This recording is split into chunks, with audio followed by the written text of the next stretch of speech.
Hey guys, what's up and welcome back to Toe Tags Reviews, and today we're going to take a look at the brand new releases from Enforcer, Unearth, Dave Lombardo, and Vintersea.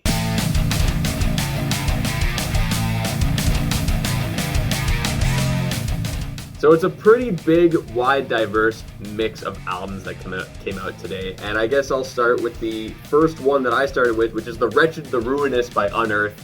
Ever since the first song, which was the title track, dropped from this band for this album, and we reacted to it, I was counting down the days for this album. That song, insane, awesome stuff. I'm like, damn, this album's gonna be kick-ass, and I can't wait. And you know, I put it on and I'm here, and then it starts with the title track, and I'm like, man, these riffs are just so fucking good. Like, it's just this, oh my god. The mini drum break that happens before the solo, totally awesome. Love that. And I was finding, you know, a lot of songs are kind of doing a bit of similar things, which is kind of what this band does, but they do it well. You know, the breakdown section that happens before the solo in the middle of Eradicator, I liked a lot. And it's kind of cool that, like, you got this juxtapose of, like, the song is super duper vicious, but it's got this melodic guitar part as its ending. Yeah, which I think is a pretty interesting take there. And it's the whole album's got a great mix of, like, really cool melodic parts on the guitar and just disgusting syncopated chugging that I always love. Yeah, and it's so badass. Dawn of the Militant having more of a deathcore approach to its breakdown, I thought was pretty neat. You know, cool little mix up there to keep things fresh, especially considering this album is like, what, 37 or so minutes long? 36 minutes, yeah. Yeah, that's quite short for an album. So you really got to spice things up as much as you can so that it doesn't stale out.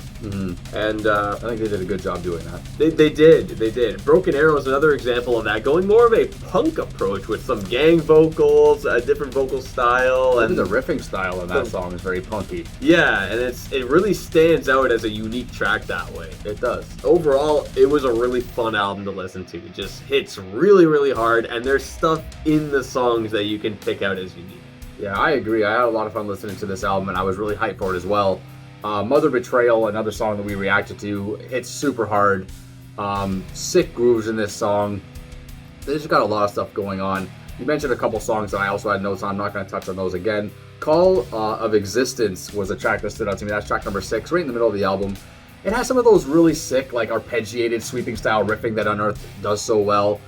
I just really love that kind of stuff, and I'm glad that they don't oversaturate their music with all these cool little ideas they have by doing them in every single song. They put a good idea in each song instead of all their good ideas in each song, which makes it sound a lot more diverse, which is really cool. But yeah, overall, really cool. You mentioned the length, 36 minutes does feel too short, but in today's day and age, it's almost not that short comparative to other albums, to be honest. Like, a lot of albums now come out and they're between 35 and 45 minutes on average. So 36 minutes is not that bad. But I suppose. When you're listening to an album, here's the problem. When you're listening to an album like this and you're enjoying it, you want it to be longer. That's what the problem is, right? So, yeah, it is what it is. Next album, what is it? Well, after that, I checked out Nostalgia by Enforcer. Now, funny thing about this band, we recently checked out a band called Enforce. And when we were looking up, you know, the video for that band to react to it, we looked up Enforcer because we mixed up the names, because it's just, you know, one letter off, and we're thinking, Enforcer, what? Where's the, What happened, huh? So, it's just funny that they just released an album, like, a week later. Yeah. And I didn't know what to expect. I didn't know anything about this band, jumping in. And I had one of the most pleasant surprises I've heard from any album this year. They sound like a snapshot from the 1980s, like, new wave kind of sound of heavy metal. Almost hair metal kind of. Almost, but they got some speed parts to them. Yeah. Like, it's a cool, kind of interesting hybrid.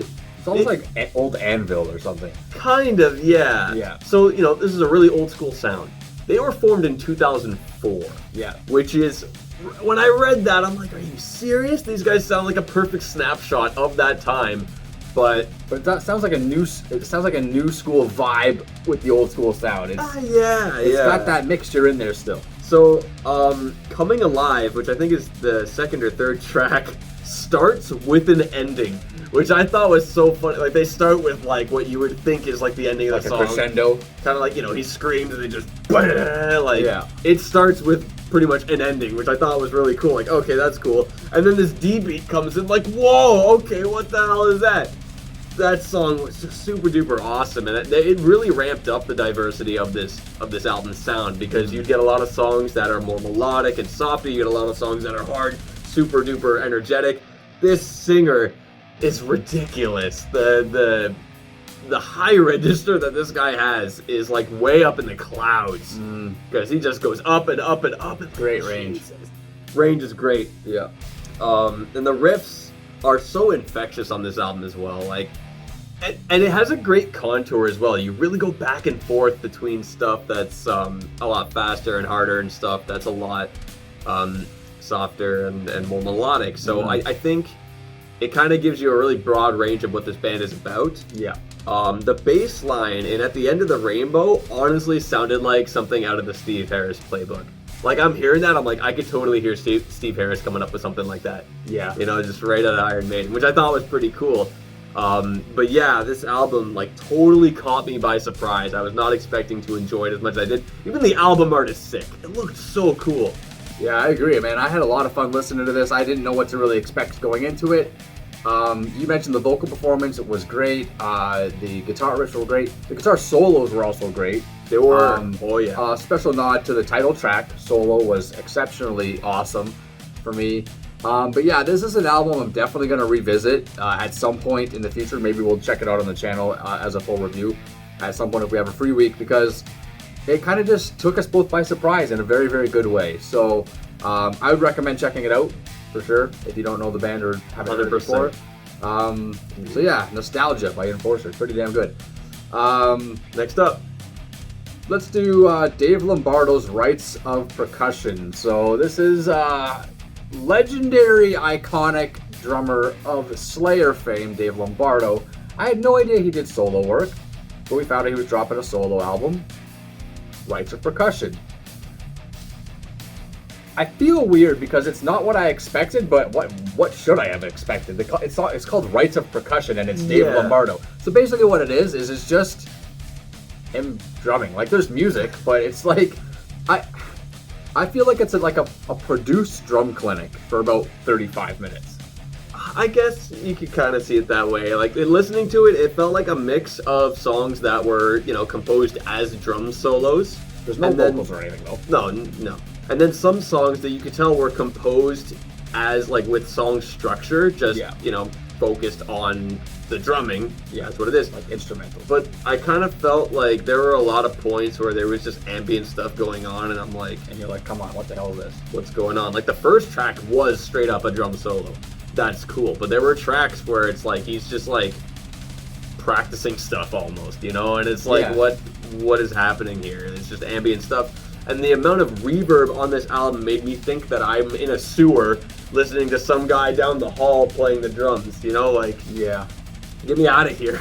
Like, why? It felt like he was just sitting at a kit and just kind of like just showing his talents off.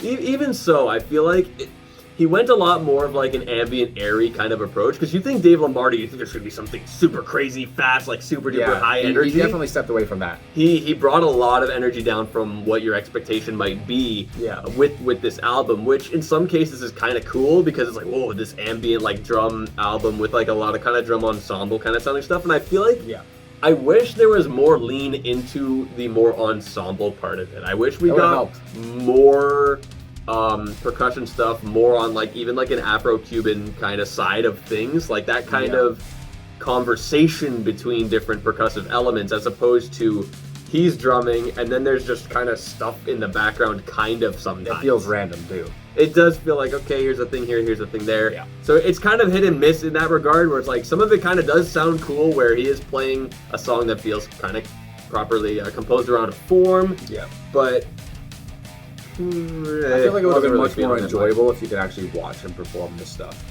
Yeah, I could see that. Yeah, and that would make sense. But overall, wasn't really feeling it too much. Okay, well, unfortunately. The fourth and last album, the longest album of the day too, at 50 minutes, Woven into Ashes by Vintersea. Well, we haven't checked out Vintersea in a few years. We reacted to a few of the music videos, and I didn't really remember that much. I mean, it was a few years ago. Didn't really get a chance to check them out since then, but I liked this album quite a bit. Now, what was interesting is that at first I'm like, okay, yeah, this is fine, and then there were some songs early on, like Devil's Turn, which I liked quite a bit. And I like that there was a focus on this groove that centered around the double kick. And this drummer's got some great feet, I must admit. Sounds really good. One thing that was kind of interesting about the form of that song, though, is that after the first chorus, they go straight to the guitar solo, which I was not expecting. And then after that, they go to whatever bridge section. So it's interesting that they flipped what your expectation would be for, the form of the song. I thought that was neat. The vocal performance, very, very good. The cleans are very, very pretty. The harshes sound really nice. There was a song in the middle, Parallel Duality. I feel like something clicked with this song. Once it got near the halfway point, there's this soft part that just sounds beautiful, and I loved it. Like, I heard it like, whoa, this is awesome. And from there, I just got even more engaged with this album. And the song right after that, I enjoyed that as well.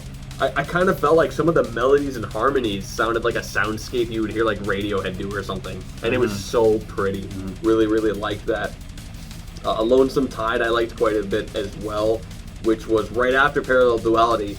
So it kind of felt like it ramped up a lot in terms of my engagement. Like, oh yeah, but there is some really good stuff in the first half as well. Like overall, I enjoyed it quite a bit. Yeah, my first impression of the album overall was that the first half was pretty strong and the second half was pretty weak. But then I had a chance to listen to a little bit more of it, and I went and kind of listened to more of the second half and started going, wow, these songs are actually really solid. There's only 8 tracks on the album, so they're longer songs. But Parallel Duality, that TV Fish mentioned, which is track 5, kind of right in the middle-ish, that's kind of the point of the album where I found it kind of took a turn. Not for the worse, but just like a turn in presentation. Because it really has like these trippy dreamlike sequences. It's a lot more progressive and atmospheric in its composition. There was a riff in this song that really was triggering my memory, but I couldn't place it, and we're going to listen to it after I'm telling you because I think you might know what it is. Really nice vocals, but then after that, the last few songs all kind of followed the same type of atmospheric, laid-back type of energy, but with like some pretty heavy elements intertwined. Whereas the first half of the album was kind of the opposite, where there were more heavy songs with more aggressive and harsh vocals and things like that, with the softer stuff mixed in. So I like the fact that they had that kind of duality. I might have preferred that they mixed it up a little more instead of having it like a half and half kind of thing. Yeah. But when the album first started with Unveiling Light, the opening track, it started playing and I kind of started going, this is bland. Like, I don't like, do I even like this? What is it? And then the chorus hit and I was like, this is catchy as fuck. I'm digging this now because the chorus just did its job and it hooked me. Like I was a fish and it got me. You're the fish. Anyways, after that, I was just into it because I was like, okay, this band is presenting something that I'm into, that I'm liking, and it just kept growing on me.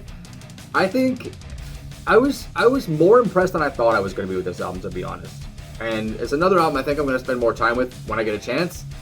You mentioned the drumming. Crescent Eclipse is a good example.